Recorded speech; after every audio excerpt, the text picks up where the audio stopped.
നമസ്കാരം. കൊറോണ വൈറസിന്റെ പുതിയ വകഭേദം കണ്ടെത്തി ചൈനയിലെ ഗവേഷകർ മൃഗങ്ങളിൽ നിന്ന് മനുഷ്യരിലേക്ക് പകരുന്ന HKU5CoV2 വൈറസിനെയാണ് കണ്ടെത്തിയിരിക്കുന്നത്. വവ്വാലുകളിലാണ് ഈ വൈറസ് സ്ഥിരീകരിച്ചിരിക്കുന്നത് എന്നാണ് റിപ്പോർട്ടുകൾ പറയുന്നത്. ഈ വിവരം ലോകത്തെ ആശങ്കയിലാഴ്ത്തിയിട്ടുണ്ട്. ബാറ്റ് വുമൺ എന്നറിയപ്പെടുന്ന ഷീ ഷിങ്ലിയാണ് ബാറ്റ് കൊറോണ വൈറസിനെ കണ്ടെത്തിയിരിക്കുന്നത്. പിയർ റിവ്യൂസ് ജേർണൽ സെല്ലിൽ പ്രസിദ്ധീകരിച്ച പഠനത്തിലൂടെയായിരുന്നു നിർണായക പഠനം പുറം ലോകത്തെ അറിയിച്ചത്. വുഹാൻ സർവകലാശാല, ഷുങ്ഷാവു laboratory, Guangzhou academy of science, Wuhan institute of virology എന്നിവിടങ്ങളിലെ ശാസ്ത്രജ്ഞരെ ഉൾപ്പെടുത്തിയായിരുന്നു പഠനം നടന്നത്.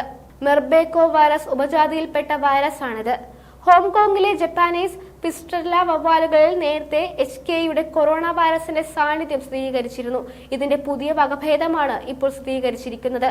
മനുഷ്യരിലേക്ക് പടർന്നാൽ ഗുരുതര പ്രത്യാഘാതമുണ്ടാകുന്ന വൈറസുകളാണിത്.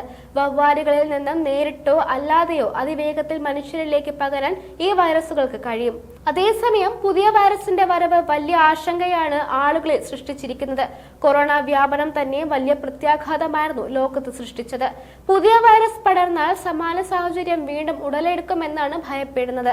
അതേസമയം മിനിസോട്ട സർവകലാശാലയിലെ പകർച്ചവ്യാധി വിദഗ്ധനായ മൈക്കിൾ ഓസ്റ്റർഹോം പഠനത്തോട് പ്രതികരിച്ചിട്ടുണ്ട്.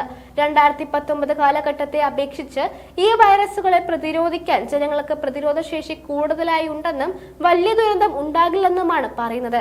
2019 ഡിസംബറിലാണ് ചൈനയിൽ ആദ്യമായി നോവൽ കൊറോണ വൈറസ് കേസുകൾ റിപ്പോർട്ട് ചെയ്തു തുടങ്ങിയത്. ഇത് ലോകമെമ്പാടും പടർന്നു. 2025 ഫെബ്രുവരിയിൽ പുറത്തു വന്ന കണക്കുപ്രകാരം കോവിഡ് മൂലം 7,87,178 പേരാണ് ലോകത്താകെ മരിച്ചത്. ഇത് ചരിത്രത്തിലെ 5ാമത്തെ ഏറ്റവും വലിയ മഹാമാരിയായി മാറുകയായിരുന്നു. ഓരോ ജീവിതവും ഓരോ കഥകളാണ്, വേറിട്ട കഥകളുടെ ഒരു കൂട്ടായ്മ. വേണമെങ്കിൽ നമുക്കതിനെ ഒരു നോവലെന്ന് പേരിടാം. അതുപോലൊരു നോവലല്ലേ നിങ്ങളുടെ ജീവിതവും? എന്താ, ശരിയല്ലേ? നിങ്ങളുടെ അനുഭവങ്ങൾ, കഥകൾ എന്തുമായിക്കൊള്ളട്ടെ, അത് കേൾക്കാൻ DNA ന്യൂസിലൂടെ ഞാൻ എത്തുന്നു. കഥ പോലൊരു ജീവിതം, അതിനായി ഞാൻ നിങ്ങൾക്ക് വേണ്ടി കാത്തിരിക്കുന്നു. നമുക്ക് ഒന്നിച്ച് കാണാം, കുറേ കാര്യങ്ങൾ സംസാരിക്കാം, വേദനകൾ പങ്കിടാം. നിങ്ങളുടെ വിഷയങ്ങൾ, അനുഭവങ്ങൾ അത് ഞങ്ങളെ അറിയിക്കേണ്ട വിലാസം താഴെ കൊടുക്കുന്നു.